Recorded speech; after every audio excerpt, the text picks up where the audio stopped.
Hi, welcome back to the channel. I'm Michelle, and today I'm going to be sharing things I do on a daily basis to take care of myself.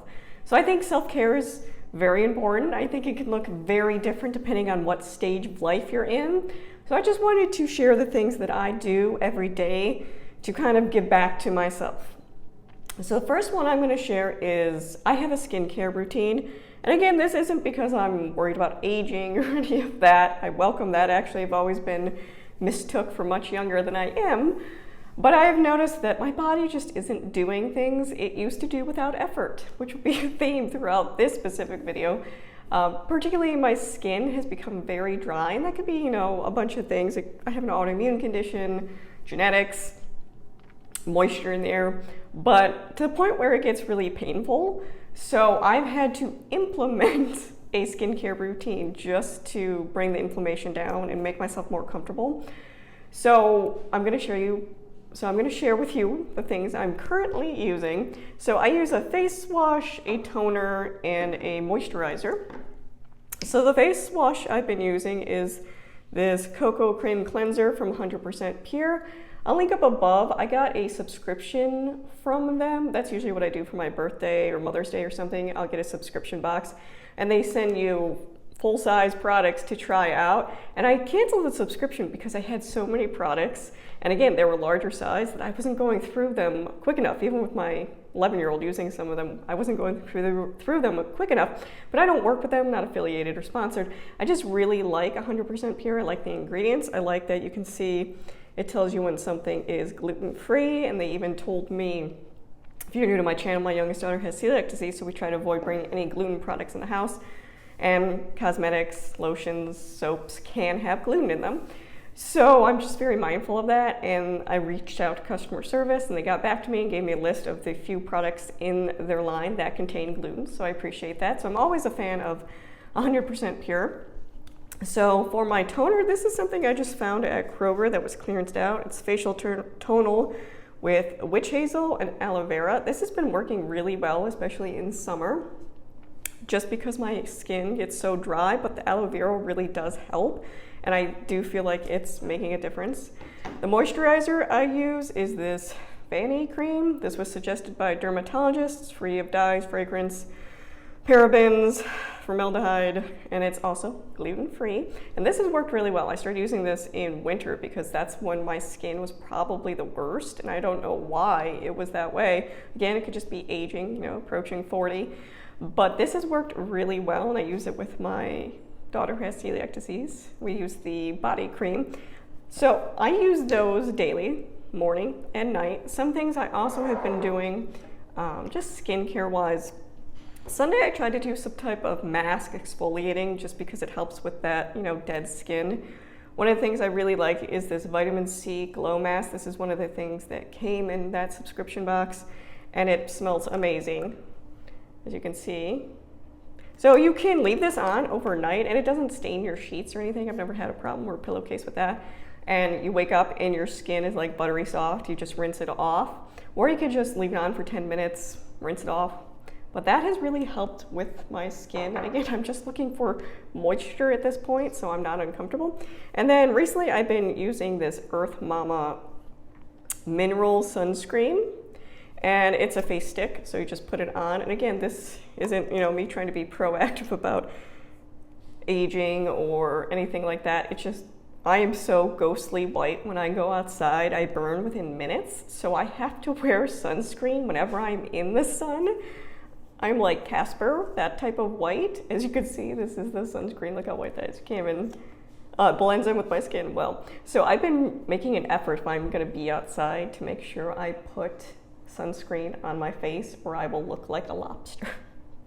So that's something I do every morning is I take care of my face every night before bed. It doesn't take long. It's a few minutes, if that. And again, once you get into the routine and habit of these things, it's not tiring or anything like that. It's really taking that couple minutes to take care of yourself, which is going to be my next thing, is my hair routine. And again, I could care less what my hair is. I'm not one of those people that's big into appearances or how you look, But again, I noticed this past year, my hair has started to thin and some of it was actually falling out. Again, it could be a variety of reasons. It could be related to my autoimmune condition, related to stress or aging. There's a lot of different options of why your body could start, deciding it's not going to work. So one of my goals for this past year was to just start a hair care routine, again, to stop my hair from falling out, to hopefully regrow some of it, and to stop the thinning process, because I used to have really thick hair and it's just not there. You can't really tell anymore because I have my hair up, but it's super long now just because it's hot today. But taking care of my hair, it's something I just need to be more intentional about, and it's nothing that's crazy or takes a long time, but little steps make a difference. So the first thing I'm going to talk about hair care is something I noticed, again, with my dry skin. My scalp was really dry and uncomfortable and itchy. Again, not sure if it's just me or getting older, but I was looking up different things you can do for that, and one of them I came across was a rosemary spray. Simple ingredients. It's literally rosemary, water in a water bottle, and you spray it on your scalp and you kind of massage it in. You can do it morning or night or just once a day. Now that it's gotten warmer, I usually only do it once a day, but all the flakiness, all the itching has really disappeared. So how I did with that is I just bought a rosemary plant, and it usually takes 1 to 2 sprigs to make this spray, and it lasts, up to 2 weeks. You got to keep it in the fridge so it doesn't get icky or gross stuff. It has been really helpful, and now is a good time to buy rosemary plants. I got mine from Menards because all the stores have their herbs and things out. So you can plant it outside, you can keep it in your house, but I just every 2 weeks snip 2 new ones and make my rosemary spray. And my daughter uses it as well because she has what my hair used to be, really thick, and especially when it's warm, it can get kind of sweaty. So it's a nice, just simple cleansing of the scalp. That has helped. Something else I've incorporated is vitamins, and this was mainly for just hair growth. So I use the Mega Food Skin, Nails, and Hair with vitamins A, C, zinc, biotin. And I prefer Mega Food because of the ingredient list. It's derived from food, and it has an herb blend in it. So this is my favorite vitamins to use for that. And my hair definitely has grown, and my nails they grow super fast and they're really hard. So I think whatever it is doing something. So I think that is helpful. Another thing to do with my actual hair is I changed some of my hair products. So I used to use a wet brush, and I switched over to a wide tooth comb, and that has worked really well. I used to have issues where I'd brush my hair and I'd get small chunks of my hair coming out. And after a while, that's starting to be noticeable. I could see when I had my hair up, you can almost see the balding happening. So that was concerning to me. So I switched to this, and this has been much better on my hair. Some of the products I've used, I've always really used the 100% pure shampoo and conditioners. Yeah, they're more expensive, but they last months. This is the shampoo and conditioner I use, my daughter uses, all my kids use. Minus my son, he uses something different just because it is not tear proof or anything like that. But right now I'm using the shampoo volumizing mint, which is supposed to be really good for your scalp as well. And then I had the glossing conditioner. And again, I just switched up my washing routine. So I now wash twice with shampoo, and I don't do my ends, and conditioner, and I just do the bottom half of my hair. I don't do the top. And when I'm washing my hair, I'll use one of these exfoliating brush. So I'll put the shampoo on there, move it around. It helps break up the dead skin and the flakiness and get it off, which again helps with the itchiness, and that goes away. Something else I've been doing after I wash my hair is I put in the 100% pure multivitamin healthy hair leave-in conditioner. This makes it super smooth, shiny. One of the things I did notice about my hair is it was very dry. And again, I'm not sure why, but that has really helped with it. After I shower, I will put this just on the ends. This is jojoba oil. And again, depending on your hair type, you can use different types of oils. You can look into that. But this I just got at Walmart. It lasts a really long time. I'll just do the ends so they don't get dry. And then usually once every 2 weeks, I'll try to do a hair mask. This is what I'm currently using. I'm not a big fan of the smell. It's very coconutty, and it just smells like 90s suntan lotion to me. So I'm not a big fan of the fragrance. So once I use it, I won't buy it again. But hair masks are an option, and they definitely make almost that blowout, silky, smooth look to your hair, because I do get frizzy hair as well. So it does help to tame that. So that is just, taking care of my hair. And it looks like a lot of products, but really it's not. I shampoo, condition my hair, exfoliate, put oil on the ends, put the leave-in hair conditioner, and then once a week or once every 2 weeks, I'll try to do the hair mask. But again, that's just me trying to aid an issue I was having, hair loss, thinning hair. That is something I wanted to address, and it has made a difference. And my hair has grown. I've definitely seen a lot of regrowth, although I love how it always comes in like this, so it looks like I have a little horn. But it's coming back, so that's the important part. So the next thing I do daily is I'm a person that's very affected by my environment, and I've come to realize that over the years. So I've done steps to ensure that my environment is as calming as it can be with 3 kids at home all the time. One of the things I do is I have multiple Echo Dots throughout my house, and they're all connected.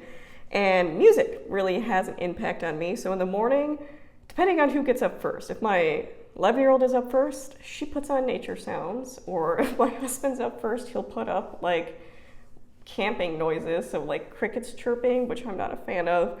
If I get up first, I'll put on something like smooth jazz. But I like having that because it does impact my mood, especially when mornings are hectic and crazy. This does help, and throughout the day I'll change the music. So when I'm cooking dinner, that is usually probably the most hectic time, around 5:30. My husband's not often home for dinner, so it's me doing all of dinner prep, feeding the kids, cleaning up dinner, and that's when they choose to be the craziest. So I usually put on AC/DC, I usually put on alternative music, something that, one, drowns out the loud child noise, but also gets me, amped up to get this last part of the day to get through it. So that's really helpful. So music is really something that I find soothing and can adjust my mood. Something else I have been doing is essential oils. So I have an essential oil diffuser. This is one I just got off Amazon. And this is FSA eligible, so that's the main reason I got it. But it has a timer on here, and it has different lights you can put on. So especially during winter, I think it helps add moisture to the air, which is nice. But my favorite company to get things from is Plant Therapy. Again, not affiliated, just really like them. This is peppermint oil. This is what we use when we mop our house every weekend.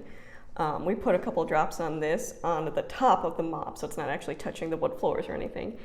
But it makes the whole house smell like peppermint, which helps with both mice and ants, which we've had issues with in the past. And it's just a really refreshing smell. So I like having different scents. They affect my mood as well. So some of mine favorite are lemon cupcake and tiramisu. So you can see I like the sweet dessert smell. Right now, I've been using Bouquet. And I like that they tell you if they're kid safe, because there are certain oils you shouldn't be diffusing around small children or pets. So I will just put that on. My favorite oil probably is lavender. I find it really soothing, but I have to be careful because it makes one of my kids really tired and it makes the other kid really hyper. So that's not something we would necessarily be putting on during school. It would be something, later in the day to calm certain people, but I do think that makes a difference. Just the environment, how you're setting the mood. Lighting is a big thing for me. I don't like bright lights, especially in the morning, so we keep it very dim, and we have, dimmer switches in our house and things like that. But just setting the atmosphere, at least for me, really makes a difference because I'm very affected about what's going on. I can't control the craziness or the loudness of my kids. And I shouldn't have to, they're kids, they're having fun. But I can control other elements of my environment, which really makes a difference in how my day flows. So the next thing is, usually after school, I reward myself with some type of chocolate, and that's just because I love chocolate. That's my treat of choice. I'm not a coffee person, I'll drink tea occasionally. But my thing is chocolate. So some of my favorite chocolate items, I prefer dark chocolate, so sometimes I'll get the dark chocolate bars, or when we go to Costco, I get the big bag of dark chocolate peanut butter cups. Those will be my snack after homeschool, but I really like the Sweet Loren's fudgy brown cookies because they are vegan. They're free of all those things. So you can actually eat them raw, so I don't even have to wait for them to be cooked. I can just, eat one.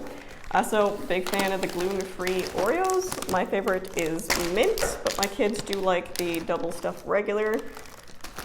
Something new we've tried is this Cat's chocolate chip toaster pastries. So they're like Pop-Tarts, but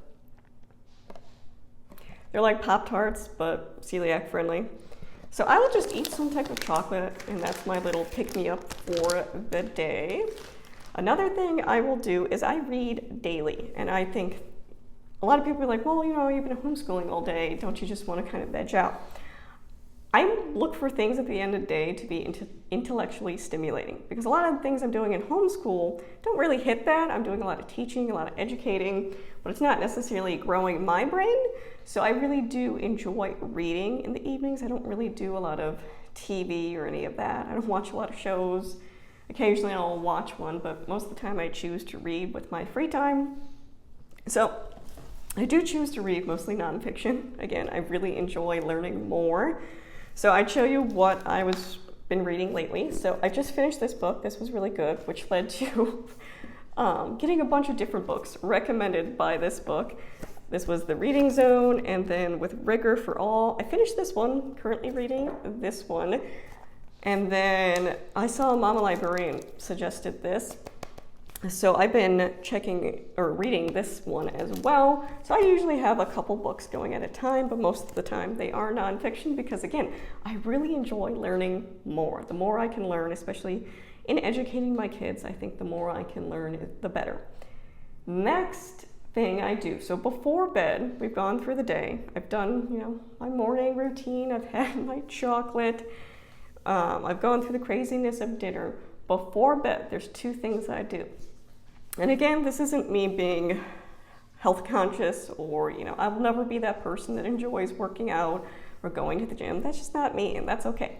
But one thing I've noticed in the last 6 months or so is I have a reoccurring shoulder pain, and I do see a chiropractor for it, and, the adjustments help, but they only last so long until it feels like it kind of slides back out of place, and it leads to kind of some tension, pain, and headache in my neck area.